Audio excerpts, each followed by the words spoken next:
Well, I got a little bit too excited and I forgot that this video only goes for 15 minutes, so I was kind of cut off as I was explaining what mast cells and basophil cells do. Basophils and mast cells are going to secrete histamine and heparin.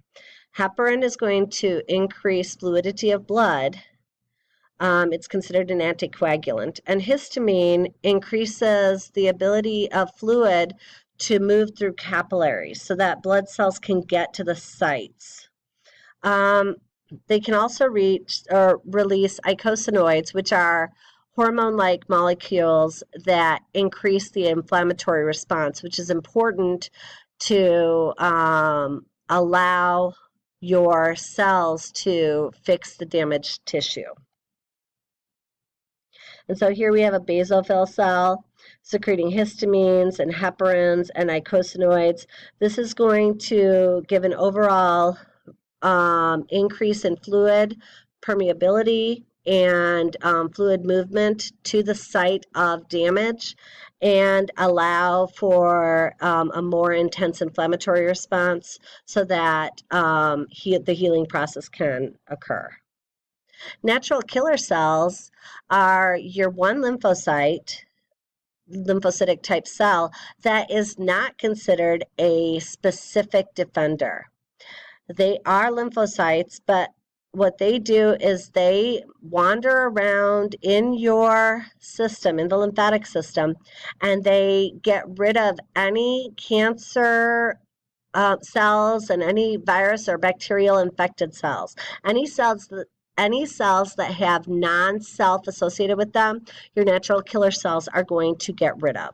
And they do it by secreting chemicals that cause the cells to die, basically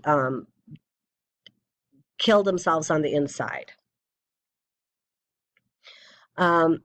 So here's examples of the chemicals that are released.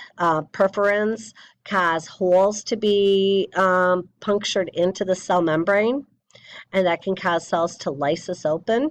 Granzymes that enter the cell cause apoptosis of the cell. And once apoptosis occurs, then macrophages can come along and they can get rid of the dead cell.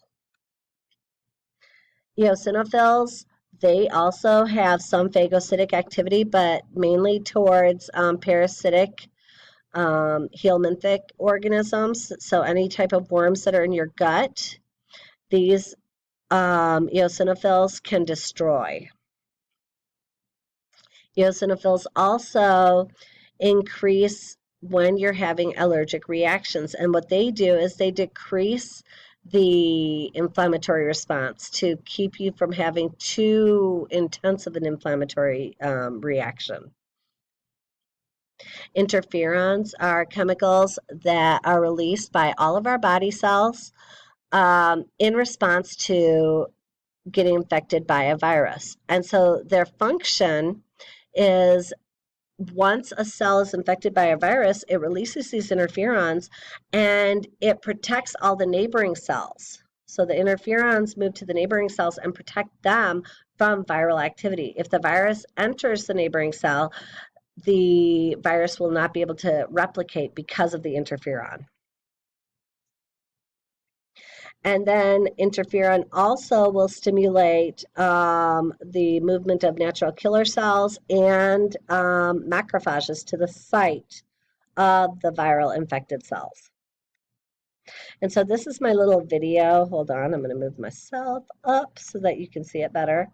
It's not a video, it's just my little way of making these things, okay? So all of these are cells. This is your natural killer cell, your macrophage, your virus, interferon, and viral protection. So when viruses infect cells, these cells will produce interferon. Interferon is going to move out and go into all of the neighboring cells. Once it goes into the neighboring cells are going to be protected from the virus because of the interferon. And natural killer cells come along, they're going to secrete granzymes and perforins, killing the viral infected cells, and then macrophages will eat those viral infected cells. Oh, there we go. Sorry. Okay, and here is another probably more accurate look at what is occurring. Here you have a viral infected cell secreting interferon to these cells. Interferon protects these normal cells, activates natural killer cells to come to the site of the virus infected cell, and activates macrophages to come and kill off those infected cells by eating them, or phagocytosis. Here's a video. Oh my, wow, that was weird. I'm not going to watch this. I don't know if it's going to actually work anyways. It doesn't look like it's going to work. So yeah, if you have questions though about interferon activity, definitely ask. I can show you where this video is online. Another chemical that protects our body that is nonspecific is called complement. So complement proteins are produced by our liver. Amazing. Our liver produces tons of plasma proteins. And complement proteins are produced by the liver. And what they are inactive naturally. They're all called complement, but there are a lot of different complement proteins. You don't have to know them all. What you do want to know is that when they get activated, they cause a cascade of effects that eventually will either activate inflammatory response or phagocytosis or an immune response from the actual immune system cells. There are two basic pathways that we usually talk about. The classical pathway is when an antibody is interacting with an antigen. So up here you see that classical pathway. We have antibody-antigen interacting. This is your antibody. And that activates a protein. So this antibody-antigen interaction activates a protein, one of the complement proteins, and when that complement protein is activated, it causes a cascade of effects to occur. That's what I want you to know. And then you'll know the responses, okay? The alternative pathway occurs when a complement protein binds directly with a part of the microbe. So polysaccharides from the microbe, or whatever microbe we're talking about. And when that happened, it activates the protein, the complement protein, and a cascade of effects again will occur. So what are the effects of complement? One of those things is called opsonization. Opsonization is like taking French fries from McDonald's, which most people like, but sometimes we like to dip them in ketchup or another dip, and it makes them tastier. So opsonization is like dipping a pathogen into some type of a dip and making macrophages want to eat them even more. So it's kind of like you're making them more phagocytizable, more edible. Inflammation is another response. Inflammation increases the amount of swelling and blood flow and cell movement towards an area, and this is going to increase the healing response. And we'll talk about inflammation in a little bit. Cytolysis, this is where chemicals are secreted into a cell or that cause perforations of the cell membrane, and then the cell bursts apart, so it's broken down. And then in elimination, when antibodies bind to their antigen, and then they also bind to erythrocytes, and they move through the spleen, through into the spleen, and then macrophages get rid of those large complexes. Okay.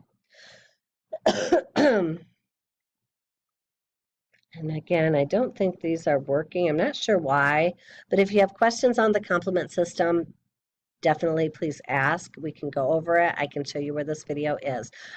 If you're just wanting to see this video, put into your Google bar, just write in activation of complement, McGraw-Hill, and this video will pop up, okay? So what is the inflammatory response? Inflammation is a nonspecific defense to some type of damage in a specific area. And the major job of the inflammatory response is to seal off the area from other areas. So if any pathogens get in, they're not going to be able to move out of that inflamed region. And it allows for healing. So I like this figure. It kind of goes through what's going on.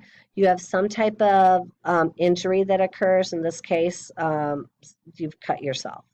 So you have damage. Cells release chemicals. These chemicals are going to cause blood vessels to dilate, so histamine release, and heparin release. Capillaries become more leaky, and you're going to be releasing chemicals that are going to be positive chemotactic agents to our macrophages. So neutrophils and macrophages, I said not macrophages, I should have said phagocytic cells, move to that site. The blood vessels dilating causes increased blood flow, which causes the redness and heat associated with inflammation. Because the capillaries become leaky, you have more fluid that pools in that area, which causes swelling and the associated pain. When the capillaries become leaky, clotting proteins can enter. When more blood moves to the area, you're going to get more nutrients to the area. With increased heat, you have increased metabolic rate. When macrophages and neutrophils move, they're going to get rid of the damaged material, including pathogens. And all of this is going to result in healing of this tissue area. Nope. Okay. Sorry. Thank you. Then I get a lot of emails and they pop up on my screen. Sorry. So here's the inflammatory response again. This is your figure showing the exact same process. It's just I've talked you through a different figure, so you can look at this figure. It goes through the same things. I'm going to stop here because I'm almost at the 14-minute mark and I don't want to get cut off, okay? So I will see you in just a few minutes.